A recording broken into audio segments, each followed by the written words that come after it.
Assalamualaikum warahmatullahi wabarakatuh. Perkenalkan, nama saya Zakiatul Fikriyah, NIM 18620500013. Di sini saya akan menjelaskan pengertian negosiasi. Beberapa ahli telah memaparkan definisi pengertian negosiasi. Negosiasi adalah proses di mana dua atau lebih pihak berusaha untuk menyelesaikan kepentingan mereka yang bertentangan. Sedangkan menurut Baguley dalam Sembel dan Projo Saksono 2003 mendefinisikan negosiasi adalah cara yang dilakukan dalam menentukan suatu keputusan yang dapat disepakati oleh kedua belah pihak dan menyetujui hal-hal yang akan dilakukan di masa mendatang. Nah, negosiasi merupakan proses untuk mendapatkan kesepakatan terbaik antara kepentingan atau lebih. Negosiasi merupakan interaksi antara dua orang atau lebih yang bertujuan untuk mencapai kesepakatan yang saling menguntungkan antara pihak-pihak yang bersangkutan. Menurut Oxford Dictionary, negosiasi didefinisikan sebagai pembicaraan dengan orang lain yang dimaksud untuk mencapai kompromi atau kesepakatan, untuk mengatur atau mengemukakan.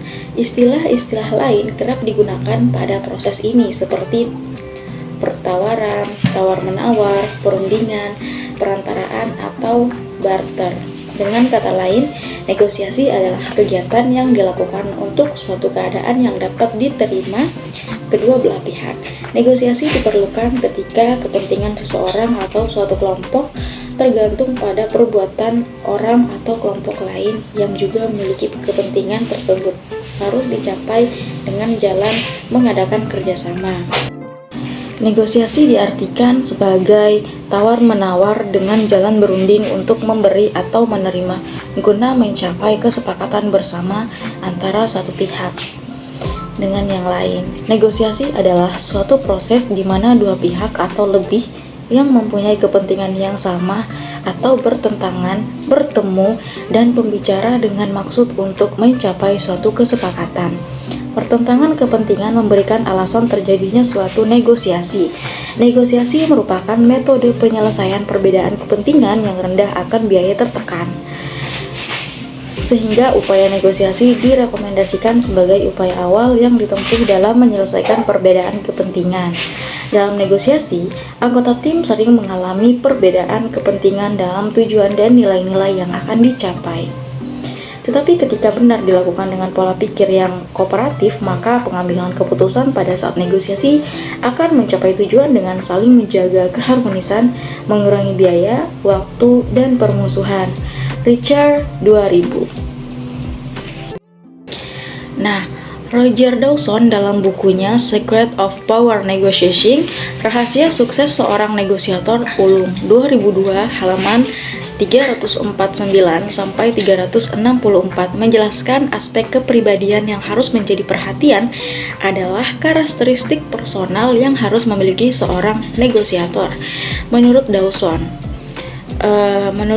karakteristik itu terdiri menjadi 5. Yang pertama, keinginan untuk menggali lebih banyak informasi. Kedua, kesabaran untuk bertahan lebih lama dari negosiator lawan. Yang ketiga, keberanian untuk meminta lebih. Yang keempat, integritas untuk menekan demi solusi menang-menang. Yang kelima, kesediaan untuk menjadi pendengar yang baik. Negosiator yang baik harus memiliki keinginan dan semangat terus bertanya untuk menggali informasi lebih banyak dari pihak lawan agar mengetahui lebih banyak, lebih baik, dan memperbanyak kembali berbagai asumsi yang dimilikinya mengenai siapa lawan itu. Dawson 2002. Sifat ini mendorong negosiator melakukan investigasi mengenai apa dan dengan siapa dia atau sedang bernegosiasi. Bernegosiasi adalah proses berkomunikasi, saling mendengarkan pendapat untuk mencapai sebuah persetujuan. Komunikasi, demikian menurut Fisher et al. Meski terjadi antara dua pihak dengan latar belakang dan data nilai yang sama, tidak otomatis mudah dilakukan. Negosiator perlu menggali informasi dengan mengambil langkah-langkah, yaitu menciptakan kondisi yang tepat mengusahakan agar skala waktunya tepat, menyiapkan dan mengemukakan informasi secara efektif, dan mengatasi hambatan bahasa kedua. Scott 1985 halaman 84. Prinsip-prinsip negosiasi. Yang pertama, buat pihak lawan berkomitmen dulu. Kita tahu bahwa kita biasanya berada dalam posisi yang lebih apabila kita bisa membuat pihak lawan lebih dulu berkomitmen pada sebuah posisi. Yang kedua, berpura-pura bodoh itu pintar. Ketika kita bernegosiasi, kita lebih baik berpura-pura tahu lebih sedikit daripada pihak lawan. Jangan terlihat lebih tahu. Yang ketiga, jangan biarkan pihak lawan menulis kontrak. Selalu ada hal-hal yang terlupakan atau terabaikan saat kita melakukan negosiasi secara verbal, sehingga hal tersebut harus dirinci secara tertulis. Yang keempat, bacalah kontrak setiap waktu. Untuk melakukan setiap perubahan dalam kontrak tersebut sebaiknya dibicarakan dan disepakati bersama. Yang kelima, orang percaya apa yang mereka lihat secara tertulis. Kebanyakan orang percaya pada apa yang mereka lihat secara tertulis. Mereka tidak akan percaya bila mereka hanya mendengarnya. Yang keenam, berkonsentrasilah pada isu. Kita tahu bahwa seharusnya selalu berkonsentrasi pada isu atau pokok permasalahan dan tidak teralihkan perhatiannya oleh tindakan-tindakan negosiator lawan. Yang ketujuh, berilah selalu ucapan selamat kepada pihak lawan. Berikanlah ucapan selamat kepada mereka meskipun menurut Anda mereka melakukan negosiasi dengan buruk. Pentingnya negosiasi. Pentingnya negosiasi bagi setiap individu. Segala aspek dapat dilakukan negosiasi oleh para pihak yang mempunyai kepentingan. Setiap kegiatan yang melibatkan minimal dua pihak sering diawali proses negosiasi sebelum para pihak mencapai tujuan mereka. Negosiasi merupakan suatu hal yang sering dilakukan oleh setiap orang, dengan disadari maupun tanpa disadari. Dalam negosiasi, para pihak melakukan proses tawar-menawar terhadap kepentingan masing-masing, dan bertujuan dari negosiasi adalah untuk mencapai suatu kesepakatan di antara para pihak atau negosiator. Tiada hari dalam kehidupan kita yang berlalu tanpa negosiasi.